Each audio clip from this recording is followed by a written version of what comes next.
Hello and welcome to this University of Melbourne live stream. Britain has voted, now what? I'm Annika Smethurst. So it was a stunning victory for Boris Johnson and the Conservatives in the UK's general election, which has given the party its biggest seat haul since 1987. The election result means Britain will leave the European Union by January 31 under Prime Minister Boris Johnson's Brexit deal, something he's described as irrefutable, irresistible, unarguable decision by the British people. But what are the wider implications of this election result, both in the UK and the EU, but also for the rest of the world? And what does it tell us about democracy in the early 21st century? To explore this, I'm joined by Professor Philomena Murray, Professor in the School of Social and Political Sciences and the Jean Monnet Chair ad personam, which specialises in European Union studies. Associate Professor Tim Lynch, Chair of Political Science in the School of Social and Political Sciences, and Dr. Tom Daly, Assistant Director of the University of Melbourne School of Government and Director of the global online research platform Democratic Decay and Renewal. All very qualified to talk about this election. Hello to you all. Hello. Hello.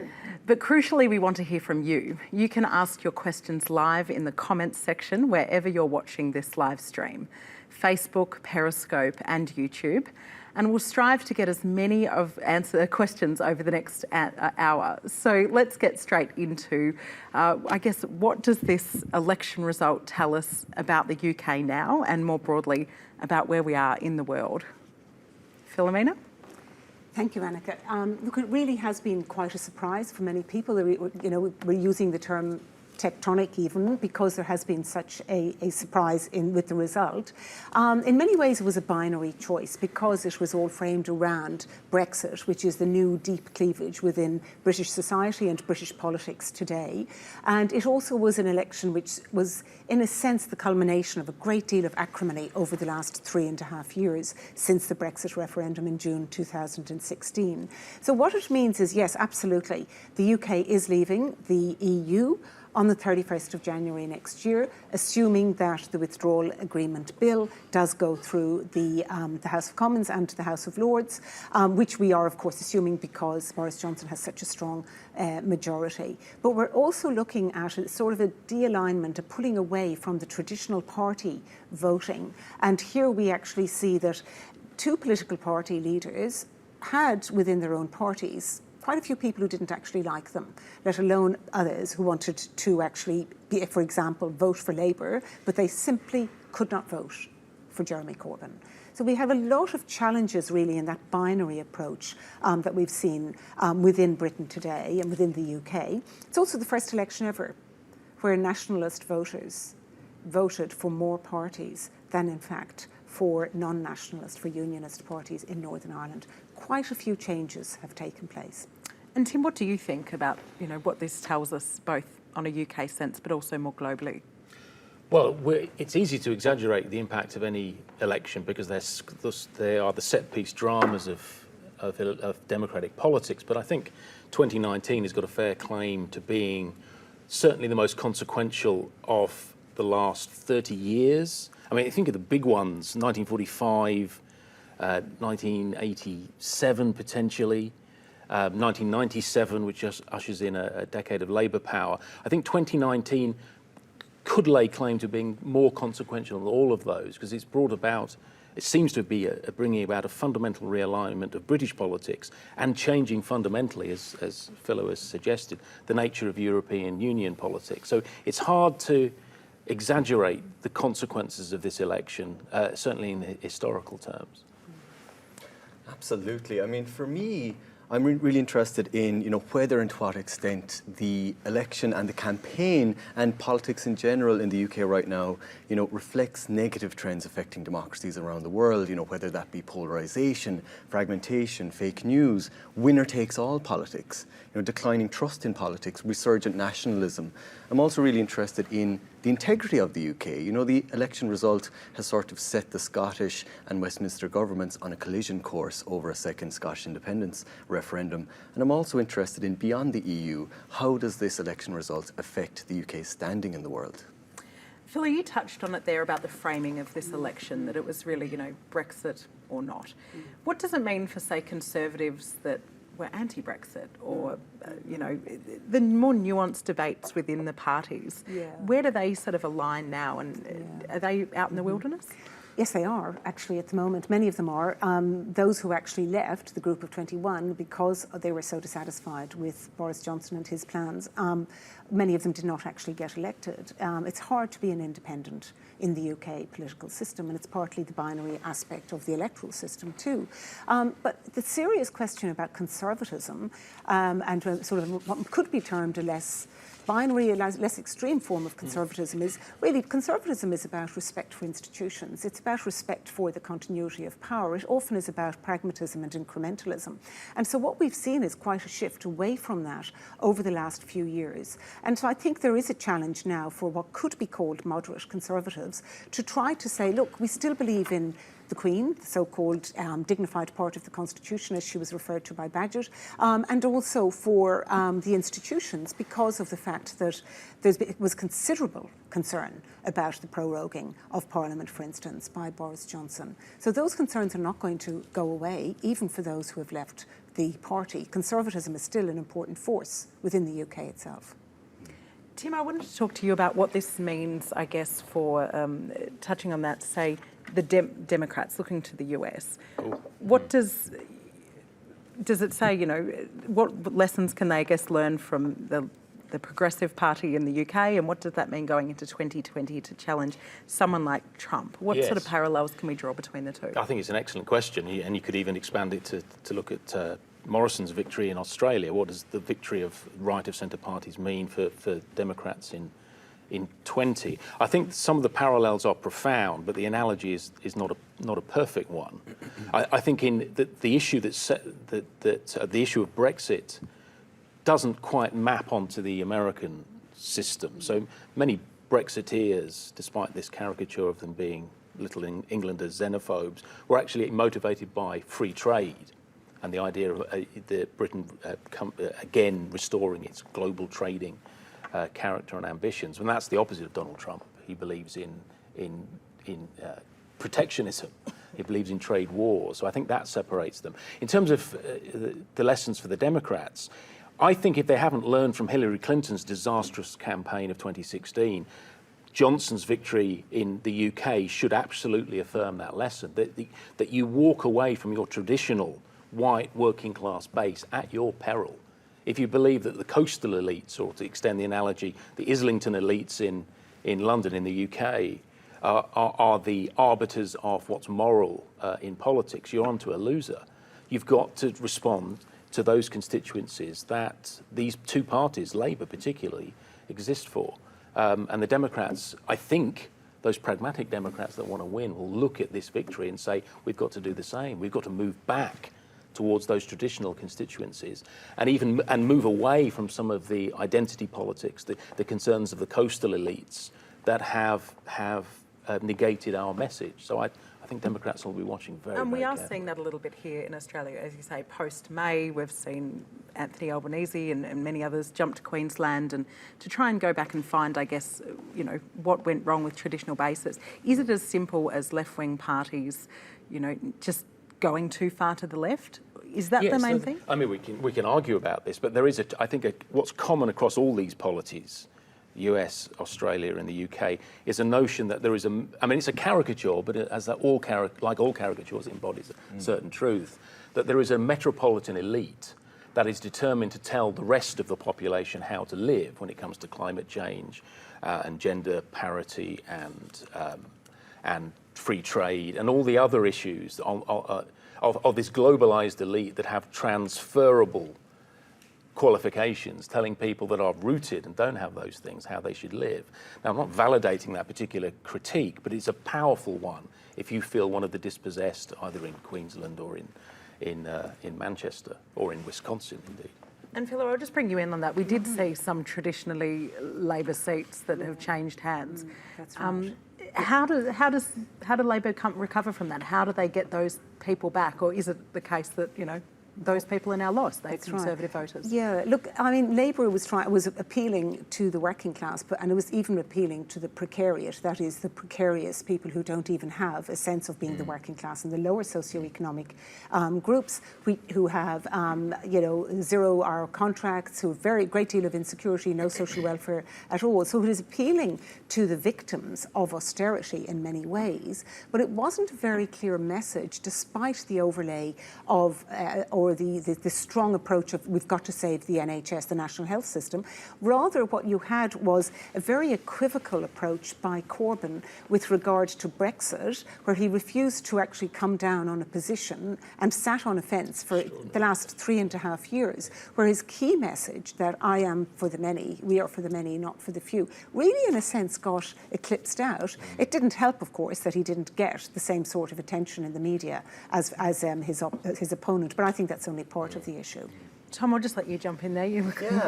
If I could just jump in on that, I think one of the things that sort of links the US and the UK here is we're not just talking about tussles between the same old parties.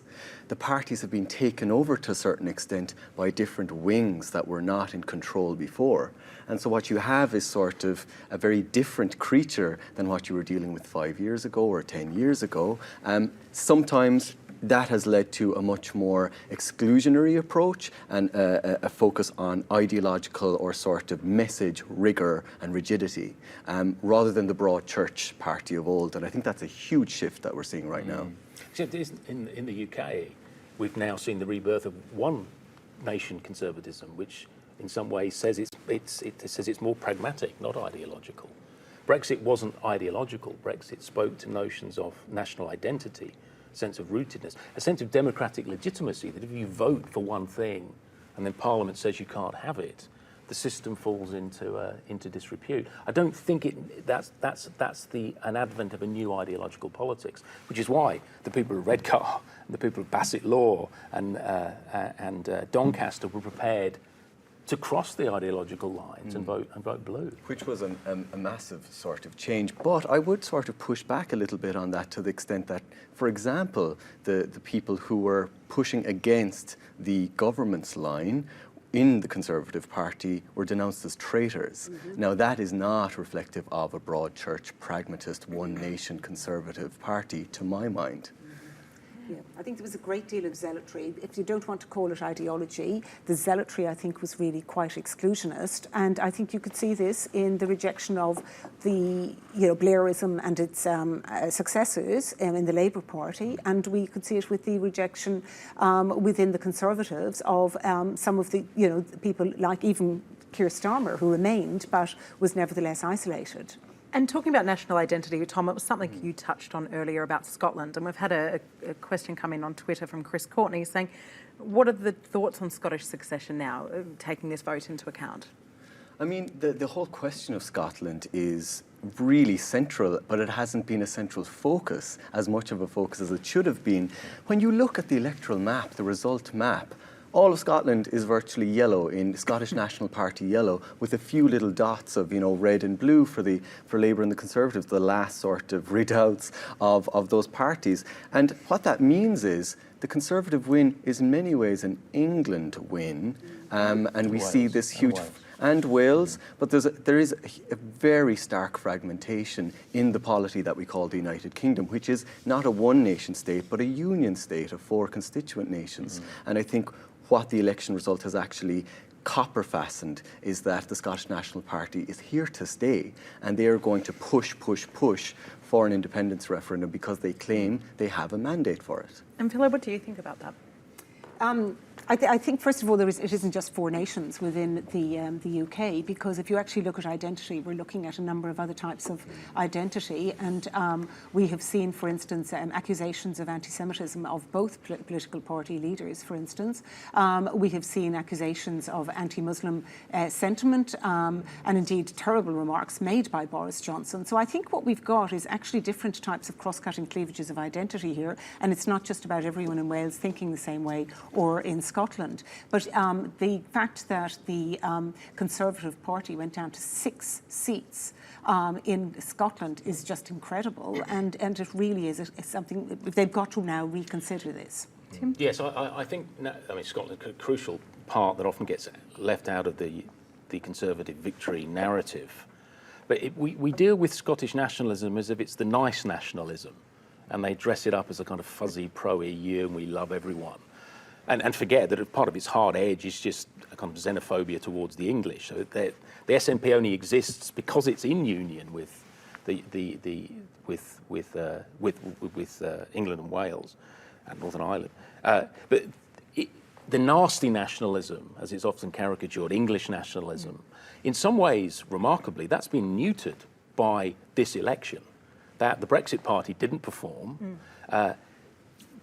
That hasn't happened on the continent. The rest of the EU has nativist, far-right parties on the rise because the EU it doesn't provide that kind of escape valve. So I think in some ways, Johnson's victory, and we can argue about his personal predilections and his political correctness, but in some ways, he very effectively neutered the far right. Extraordinary achievement in some ways. So, Look like you want to jump in there. so I would really have to jump in on that point because for me, it's not so much that, yes, to a certain extent, Boris Johnson has managed to neuter the far right, but for me it's also a story and a question about whether he's done that by stealing the clothes to a certain extent of the far right and turning the Conservatives into something more like a far right light party, the kind of party that sort of won victories Centre-right. in... Far right is centre-right. Well, there are elements in terms of, let's, look at the idea of prorogation, the unofficial motto of whatever it takes, the attacks against the BBC right after the win, the elements of the manifesto, the Conservative manifesto, that suggest a review of everything from the courts to the prerogative and so on.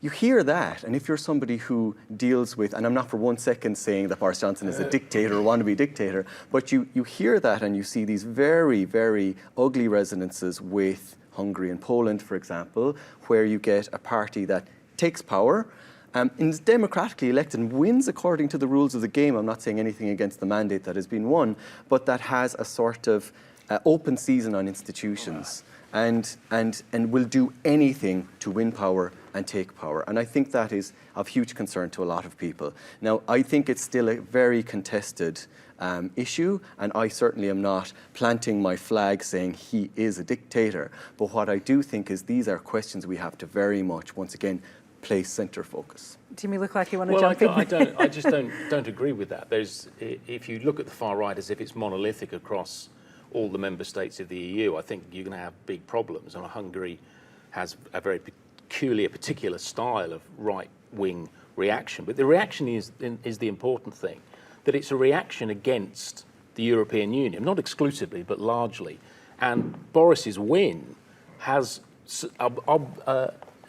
avoided that, has subverted that. So there's no longer a foil for the far right to run against. But is it a case that we're seeing right-wing parties, take the Republicans or even here, that there is increasing tax on institutions, and that is how they're sort of, I guess... It's also a very profound defence. If you're Boris Johnson, the whole argument against the EU is that it denies the historically validated power of the British Parliament. And there's a certain irony here, of course, that if you're anti-EU, what you want is during this Brexit imbroglio, you wanted to go round Parliament, which for 50 years the Tories, the Tory Eurosceptics have been saying you shouldn't do. So it did change. It did force parties to reimagine their position on things like Parliament. Phila, what do you make of that? I think the EU has not undermined the British Parliament. The British Parliament and indeed the British political system is part of the decision by the EU, by the UK and the 27 other countries of the European Union to join and to decide on what areas they would actually do what's called pooling sovereignty. In other words, making joint decisions on agricultural prices, for instance, joint decisions on aspects of industrial policy, of services, for instance, and deciding to have free movement of goods, free movement of services, free movement of capital, right of establishment of banks. None of these undermined the British Parliament. The second point I'd like to make is that the illiberal states, because I actually am reluctant even to call them liberal democracies, because I don't think they're democracies, in Hungary, for instance, and Poland, they are not saying they want to leave the EU. Absolutely not. And the support for the European Union, for membership of the European Union in every single country apart from the UK is at an all-time high for 2 decades. So assuming that populism is anti-European Union is, I think, eliding the issue slightly and not actually understanding the complexities of populism and its appeal to the anti-elite its support, but also the fact that so-called strong quasi-dictatorial but certainly autocratic leaders are evident in at least 2 members of the European Union. I'll hold off on thinking about Boris Johnson in those terms for the moment. Phil, I'll stick with you for a minute though. What does this mean for, I guess, Britain's relationship with the EU? Boris Johnson has a mandate now. Does that mean he can do whatever he wants? We've had a question on Twitter come in about that. What sort of power does it give him in these negotiations? Look, he's already actually given in on one of his red lines, before the election, and that was actually the deal which he put to the Parliament, which was rejected just before he prorogued Parliament and then called the election. So he really is going to be basically 1 into 27 doesn't go. He is going to have to deal with 27 political leaders in the individual countries, plus the European Union institutions, which particularly the Commissioner Barnier, who has the role to negotiate with him. If he wants to go in and get the deal done by the end of 2020, it is not going to be able to cover all of the alignment issues that the UK needs in order to function, because there are 759 major agreements that they now have to leave, copy or amend. There are over 22,000 pieces of legislation that they have to keep, retain, in some way amended or not. This is not done in a day or two. And I have spoken to some of the negotiators in the Foreign and Commonwealth Office and elsewhere when I was in London a few months ago. I think this is a huge, huge challenge. They want to get something like Canada. That took 5 years. 5 years.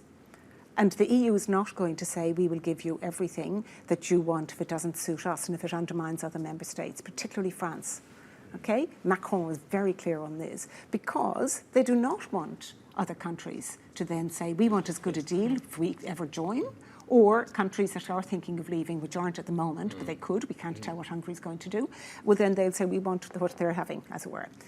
So I think there's going to be a major challenge. He is going there with actually speaking with one voice rather than having to think about the several voices behind him. That's absolutely true. That will add to his strength. But I really think he needs to think about the 27 countries, including his nearest neighbour, which he has managed to insult in so many ways over the last year particularly, and France. And I would certainly be looking at Germany too. Tim McAdow, you wanted to jump in there. Yes, what does it mean for negotiations? I share, and I'll defer to my colleague's expertise on the technocratic question. The EU, of course, has a vested interest here in making sure Brexit at a political level is as protracted and as difficult as it's already been, because they don't want to establish a precedent for other countries to make the break. But by the same token, the economic argument is that they must do a deal because Britain is such a key trading partner. So it's marrying, it's always been a basic tension within the European Union. Do you prioritise wealth or do you prioritise the project? Well, he's made that project, problematised that project.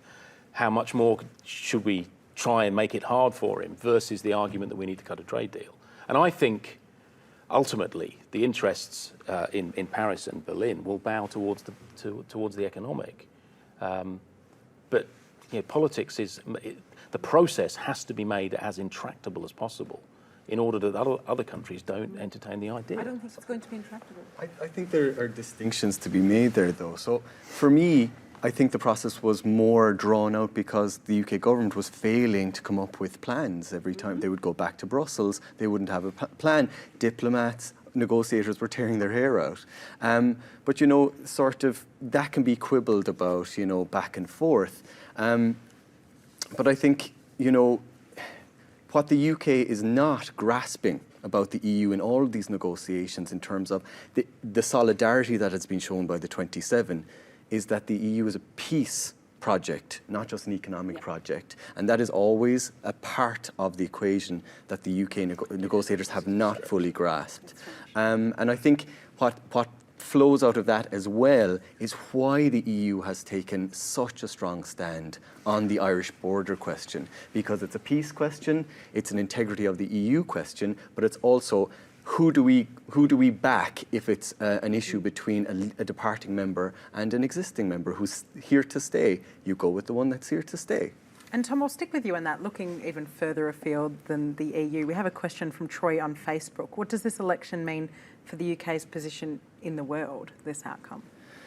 I think it's a really important question. I mean, there are a number of different tiers to it for me. One is sort of the immediate reputation damage that has been caused by Brexit, not as a project. I think there could have been a better sort of rollout of the Brexit plan, right? But you leave a huge trading partner, you lose influence. You lose your influence with the US because you're not at the heart of the EU anymore. But more widely, I think, if the Scottish independence question actually comes to a head and there is some sort of breakdown of the territorial integrity of the UK, we're talking about the UK losing its permanent seat in the Security Council, the UN. Already diplomats talk about the trepidation index, that other countries were thought twice about, going against the UK's interests, and that trepidation index has really sort of lessened because they've seen that nothing really happens when you go against UK interests if you're united, especially in the EU context, but in other contexts too, because we're now in a world where it's about the big beasts. It's a rising China, it's a rising India, and it's the EU as one of the biggest blocs in the world. Philo, what do you think? How will this UK exit change both Europe and the world? Look, the UK has often been regarded as an awkward partner or an awkward state within the European Union. It was able to get a huge amount of opt-outs when it was a member of the European Union, partly because it didn't share a lot of the narratives and partly because it didn't share a lot of the goals. But because it was considered to be valuable in some ways, it was stayed in. Now, as Xavier Bettel, the Prime Minister of Luxembourg, said, well, first of all, they wanted all these opt-outs while they were in, now they're leaving, and they want all these opt-ins even though they're leaving. So I think there is going to be a challenge there. The second thing is I think the UK is going to have to get used to being a middle power.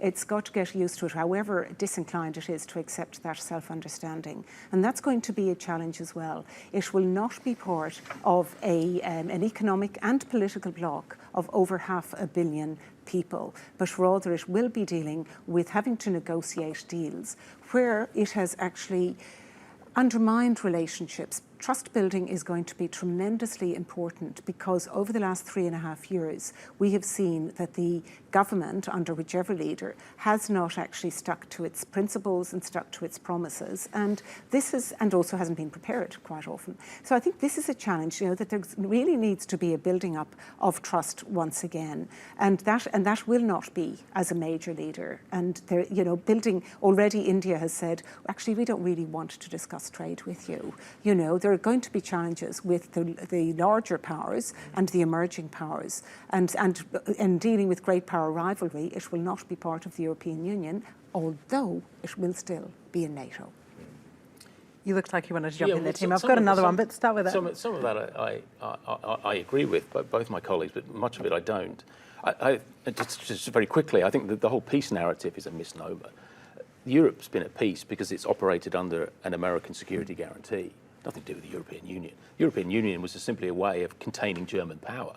Now, you might say that's part of the peace argument, but I think that containment is far more explained by the application of American economic military power into Europe than anything organic from the structure of the European Union itself. I'd also just correct the rather gloomy predictions that Britain can't exist as a separate country on its own.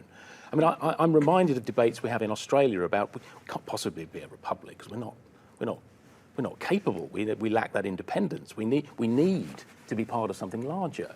Imagine making that. It seems to me that's the same argument we've heard about the EU, that rather than be part of this imperial project run from Brussels, the British, in an overwhelming majority, decided to go back to the independent path it had for 1,000 years. So it seems to me far more in tune with British historical development.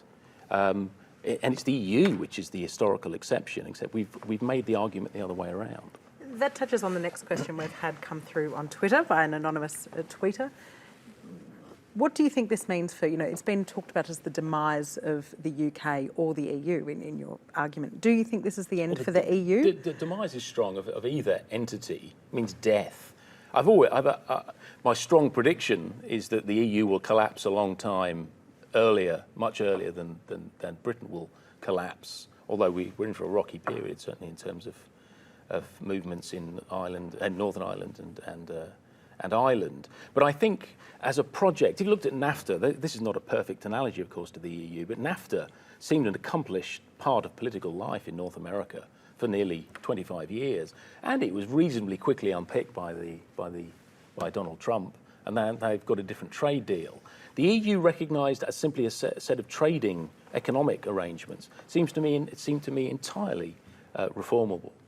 The problem is the imperial mind. I don't mean that in a pejorative sense, but the notion that it must consume more and more political power of its members and expand itself.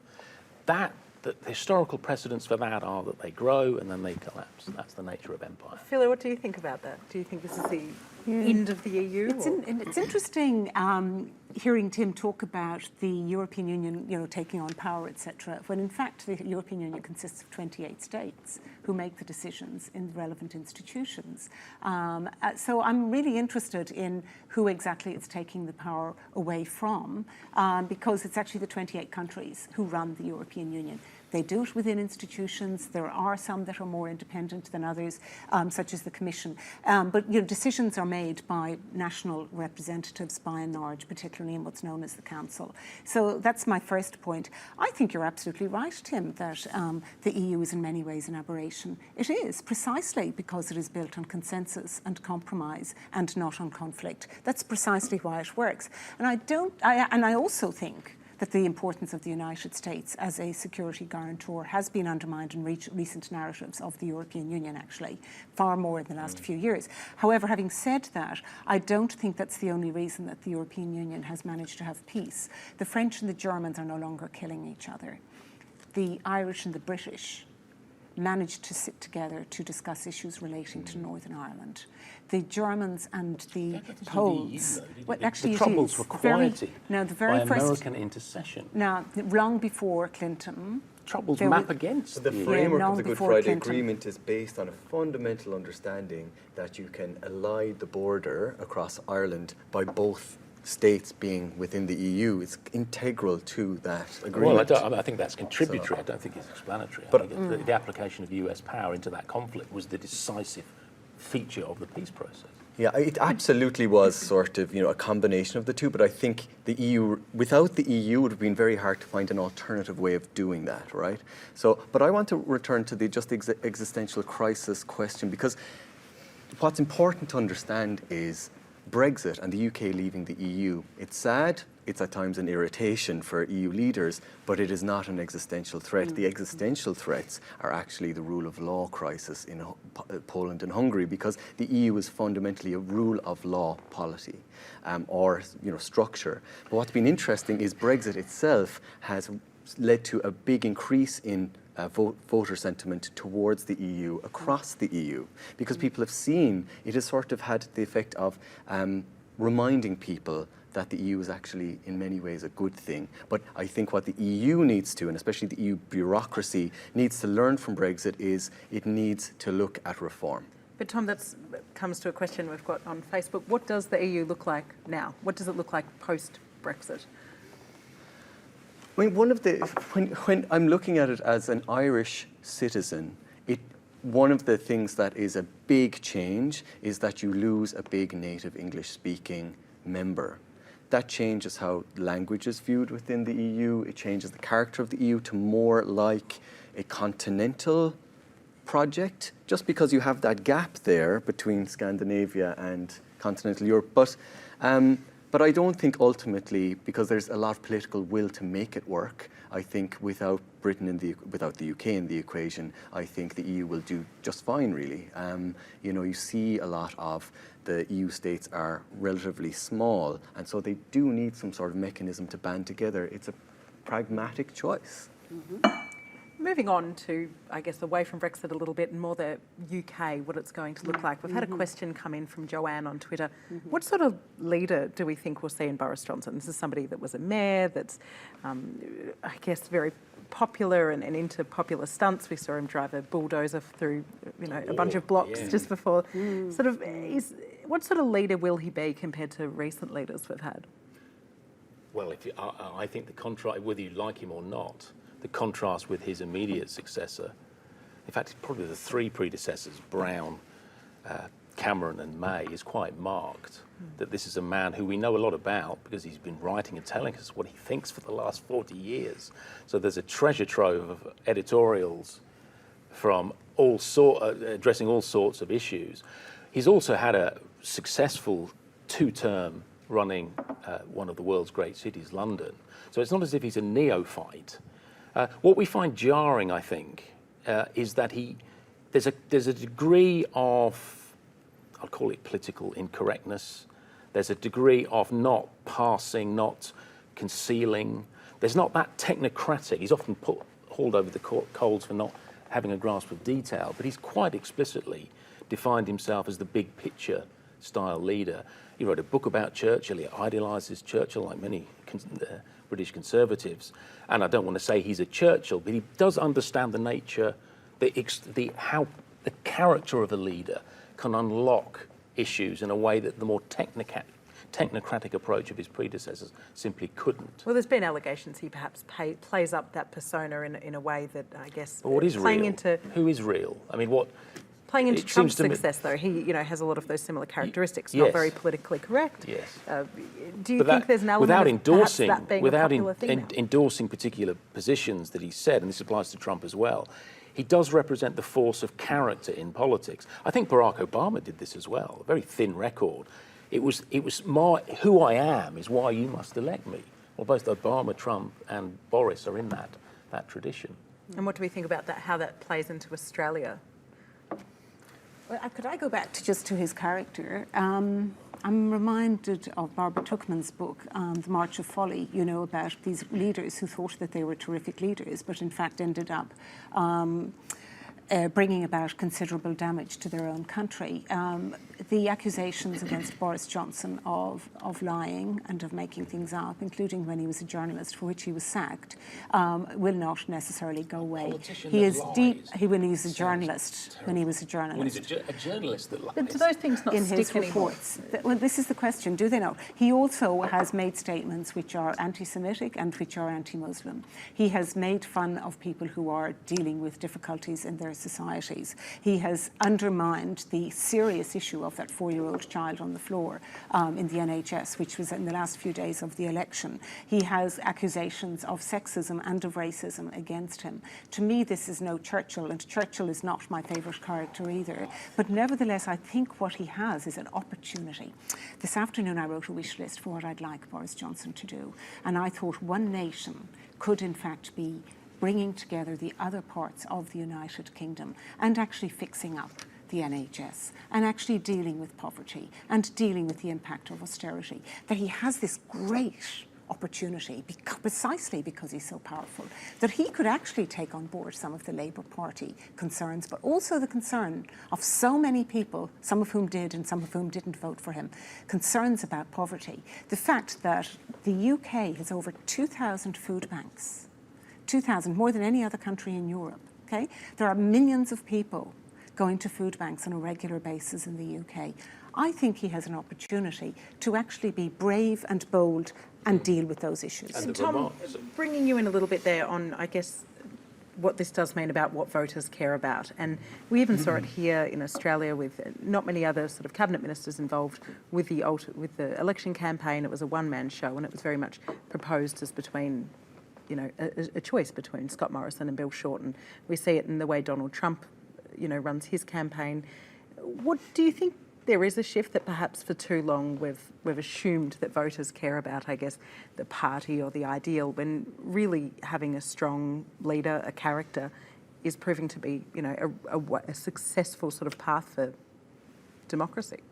Yeah, I think it's one of the biggest sort of questions of politics today is how, to a certain extent, the political party has transformed from, well, in its ideal form, an incubator for rational policy contestation and formation, and it has become something more akin to a vehicle for emotiveness, for certain sort of messaging, for an exclusionary nationalism in many places.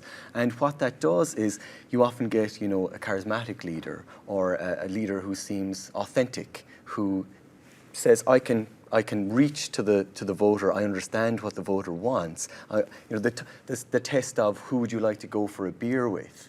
But I think that actually leads into a lot of these leaders, they're unserious politicians. And it's one thing to not have a huge grasp of detail. It's another thing for me to have a level of mendacity and unseriousness that shows that you really cannot actually deal with quintessentially troubling questions. For example, when asked about the border at one point, the Irish border question, Boris Johnson said, the border is no different to the border between two boroughs in London. That is not a serious question. That is not a I'm big picture answer. That is just a very troubling response for a question that requires a much more considered response. And we do have a few questions about that on Facebook. One from Lisa says, what does this mean for the border with Northern Ireland, this result? So I'll continue with you just on that one, Tom, since you touched on it. Yeah, it comes back to what is the deal going to be, with the EU. Some people are saying that given the lack of command over detail, for example, and the wish to get Brexit done, that actually Boris Johnson is uniquely placed to achieve the sort of closer to Canada or Norway sort of option than any of his predecessors, and that what that would lead to would be enough alignment that the border issue will sort of be addressed. Now, whether that happens or not is a completely different question. Philo, what do you think about that? Yep, I think that one aspect is this alignment on the movement of goods, for instance, and the terrible problems about having to actually, every time you move goods or animals north and south of the border in the island of Ireland, but also across from Great Britain to Northern Ireland, you're going to have a massive amount of bureaucracy, and the British government report has said that very clearly. The second issue is the peace issue. 3,000 people died in Northern Ireland in what's called the Troubles. Some of the best surgeons in the world were in the Royal Victoria Hospital in Belfast and many other places like that, putting people back together again.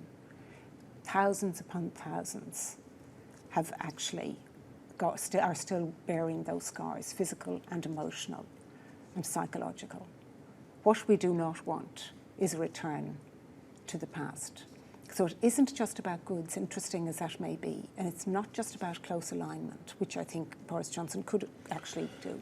It's actually about ensuring that that peace agreement of just over 20 years can be adhered to, because Northern Ireland is a fantastic and a really exciting place, but it also has still got those tensions. And I would worry about the binary nature also in the Northern Ireland that actually should be of conflict and of acrimony, which needs to be toned down.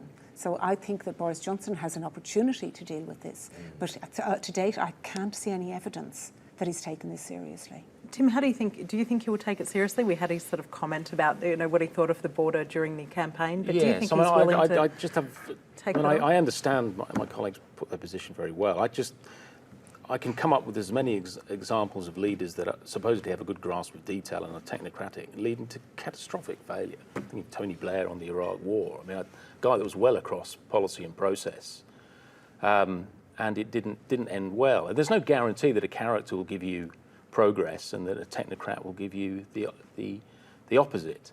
On the Irish border, of course, Ireland has a much longer history, of course, than simply the border that, because it recognises an EU, because it's an EU border. I think one can exaggerate the effects on peace between the communities within Northern Ireland by exaggerating the fact of the technical question over the border.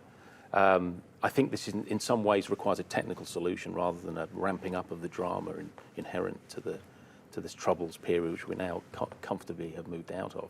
So I think this remains an issue, but whether you could actually negate Brexit on the back of the technical questions over the Irish border, I think was always going to be a stretch for the Remain camp. It's not a technical question. No? No, it's not a technical question. I think it is. I think that is very much a perspective, because we know that in Great Britain the lack of understanding of Northern Ireland is something that really must be dealt with. And I think if bureaucrats are attempting to find some solution which could be regarded as technocratic, well, I say good for them. Yes, I'm arguing but for on it. the other hand, the fragile peace in Northern Ireland is not something that should actually be talked under. No, I just don't. We can argue all day about this. No, but I'm not. I think the fragility is exaggerated. Well, I don't if think I it can is. offer a And fact, I'll give Tom, robustness is I'll give Tom the last on underappreciated. this because we will have to move forward. But just to illustrate the fragility of the peace in Northern Ireland, a fact that a lot of people don't appreciate, and certainly not in the Westminster government, is that there are twice as many peace walls now in Belfast to keep communities apart than in 1998 when the Good Friday Agreement was made, and that is a And that's stark peculiar to the reminder. border. These are borders within Northern Ireland. They're not specific. They're or contingent emblematic of the on the fragility EU of as the a- peace as that a- was We will achieved in have to 1998. move No, on I on think, that one. I think you want to dramatise where it shouldn't. You shouldn't be dramatising. something we all agree on a little bit more is trade. Now, of course, the UK are going to have to go into a number of free trade agreements with different countries, one of them being Australia. There's a lot of possibilities out there. I saw some reporting today that perhaps even being able to work, have better visa arrangements, although I don't think that's something the Australian government are too keen on. Philo, I'll start with you. What does this mean for Australia in terms of trade with the UK? Australia has a long history with the UK. It's a cultural one, it's a historical one, it's got institutional similarities in many ways. In many ways it has been referred to by politicians as a type of motherland. So the UK and Australia have got a long history. However, I think that the Australian government is going to be hugely pragmatic and hugely realistic, and is going to continue doing what it's doing at the moment, which is negotiating a free trade agreement with the European Union. And it is already past many of the difficult stages. There are still a few more rounds to go at least, and we will see challenges there. But Australia is in this really lucky position where it's at its best stage, its best phase ever, in its relationship with the European Union. It signed another agreement called the Framework Agreement, which is provisionally applied at the moment. So really, this is absolutely amazing, given the hostilities and acrimony in the past. But I think Australia can also look at what type of agreements that it has with the EU that it would also like to, in a sense, map onto its relationship with the UK. So what it's already done in an Australia-UK working group is actually signed up to, but it can't actually ratify it, a wine agreement, a supply of nuclear energy agreement, a mutual recognition agreement. So what the Australia wants to do is to get what it has with the EU, including the UK, also separately and in parallel with the UK. The problem is that the UK accounts for, well, about 3.5% of Australian trade, but Australia only accounts for 1.4% of UK trade. So the UK is going to have to be looking elsewhere. And if it's looking to other parts of the Commonwealth, that's 9% of its trade. So really it's going to be, Australia is going to be observing quite closely what is happening in the relationship between the UK and the other 27 countries. But at the moment, I think it's in a very, very good position. Tim, what do you think about this being a golden opportunity for Australia? Well, I think I love Australia. I'm an Australian. But I think we exaggerate our importance in the economic dynamics of this. I think the EU is, of course, a very important market for Australia. But I think the idea that DFAT is now deeply concerned about where its loyalties lie. I think it's a pragmatic trading nation, much in the way that Britain aspires to be again, and it will seek to cut deals with both entities, for some of the very good historical reasons that Philo suggests, that culture and language and history are very difficult to escape, but also for reasons of wealth. So I'm not sure that there is an obvious resonance for Australia that Brexit produces, though I don't doubt there is some consequence. You think maybe, there's often talk about changes of names and cheeses and wines. Do you think about, Well, that's the more punter sort of side of it, is that? There won't be It is some greater glowing. but potentially it's an opportunity to reawaken historical connections. I mean, it might be fanciful to have a free movement of people area between Australia and Great Britain, but it's no more illogical, apart from the fact of geography, than having one between Liechtenstein and Great Britain, or Poland and Spain. But that's what the EU is. What do you think on that, Tom? I'll just get a quick answer from you. Yeah, I think just to echo the kind of positive possibilities, you know, Brexit is at least an exercise in imagination, imagining a different sort of future. Yeah. And I think if you can harness that energy towards positive ends, that's a great thing. Now, we touched on this earlier at the start, but there seems to be a lot of interest from people tuning in about what this means for the left globally. You know, we touched on it in terms of losing that working class base, but if you look on a more global sense, is this the start of the demise for left-wing politics, and how do they recover from it? So for me, one of the big questions is not to read too much into what's happened in the UK, because I think on the Labour side there has been a huge shift in the party, but also what is fairly widely seen outside of the diehard Corbynists, a very weak leader. I think they overstuffed their manifesto, and I think they went to places that nobody expected them to go to. I don't think anybody was looking for free broadband, for example. I don't think many people were looking necessarily for free university education. They want to bring it down from what it currently is. And I think they went for a bit of a free-for-all. The manifesto is huge. It contains everything but the kitchen sink, and I think the Democrats in the US, for example, will study that carefully and see, don't try and offer everything as an alternative, you know? Just try and sort of cleave something closer to what seems doable. A lot has been made into the similar situation in Australia, though, that, you know, as you were saying before, inner city elites taking over the left and not speaking to a working class base. But you can't really compare it in terms of Corbyn being quite to the left. Bill Shorten wasn't that position at all. Some of his policies might have been seen as too far left, but it was a very different parallel. So how do you translate that into a result in Australia on the sort of the hit the left has taken at the last federal election here compared to what happened in the UK? I think one of the massive differences here is compulsory voting, for example. That completely changes the game as compared to the UK. You know, you're to a certain extent comparing apples and oranges. But I think once again, you know, it's just important not to read too much over to the Australian context. But I think there are resonances in terms of when you see traditional Labour voters and, you know, constituencies that voted since Labour even began turning to the Tories. You know, that is a lesson that if you go too far, maybe you will lose voters. But I think it's also a lesson that they were ultimately voting to get Brexit done. I think that was the central issue and not necessarily all of the policy sort of promises around that. Philomena, what do you think about that? How does the left recover from this, both in the UK but on a global sense? What can we learn? The left has been going through a crisis for at least the last 20 or 30 years, probably around the same time as the fall of the Berlin Wall. I think what's one of the challenges is to actually decide what it is they're standing for. Looking after a traditional, for instance, white working class vote is something that's actually a shrinking percentage of the population for a start.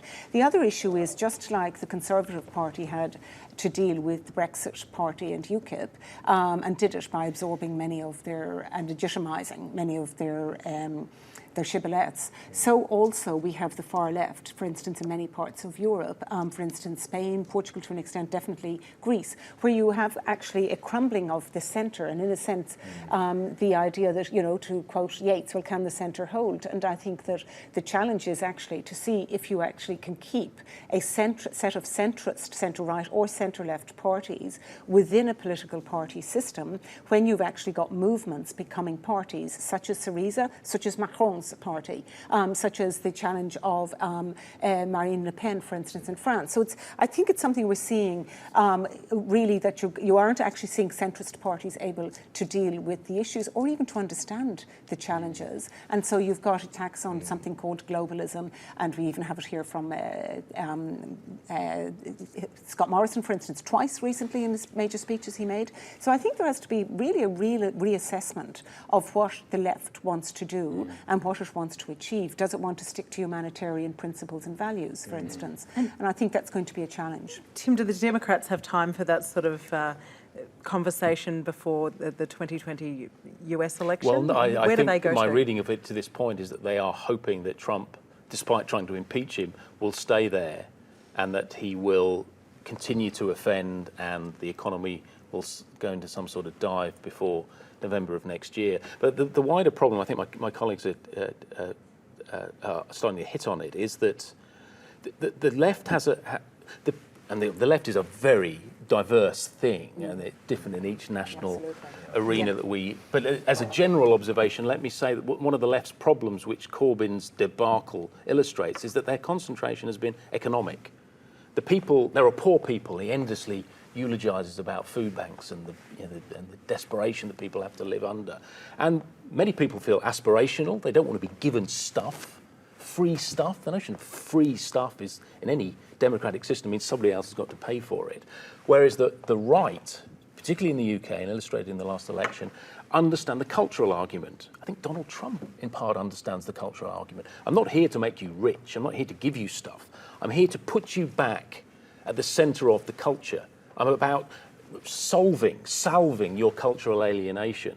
And the left don't have that language. They think it's all socio-economic.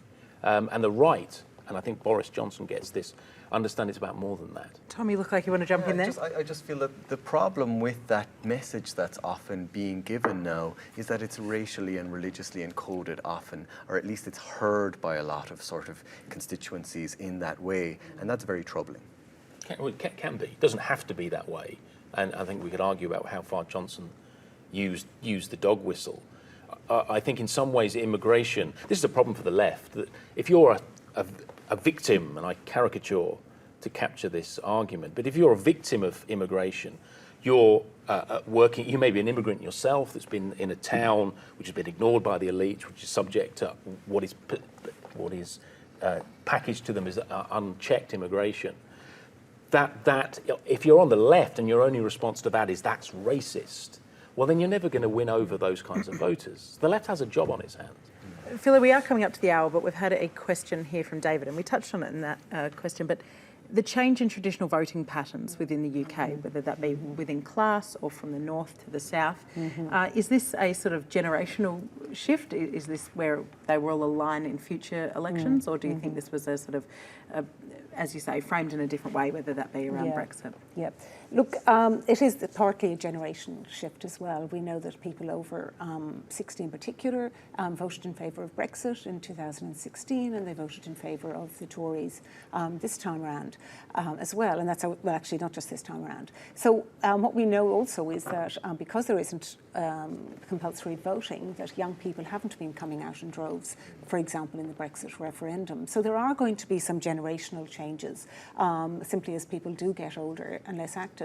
But another aspect of the generational changes is the pressure on the welfare state, as younger people are seeing that they're going to have to be supporting older people in, for instance, aged care. The aged care homes in the UK, like many other parts of the world, are actually staffed almost entirely by those immigrants themselves. And so if in fact all the immigrants, EU and non-EU immigrants, were to leave the UK tomorrow, you would be left with people literally in their death throes in these aged homes. So many aspects of the generational issue. I'll just get a quick answer for you, Tom, if we can give it to about 30 seconds. What do you think about the shift in the changing sort of voting patterns in the UK? Is this a one-off, or is this, the new sort of case over there now? I think a lot of the people who held their noses, who are Labour voters and voted for Tories this time, are going to return in the next election when Brexit is no longer an issue. But that's I think the anti-Corbyn. Yeah, the biggest long-term question is how do you get young people to vote? That's it. Final observation from you there, Tim. Right. Well, that is it for our live stream. Britain has voted. Now what? So I would like to thank Professor Philomena Murray, Associate Professor Tim Lynch and Dr. Tom Daly for their insights and their expertise as they've picked apart the result on this seismic election.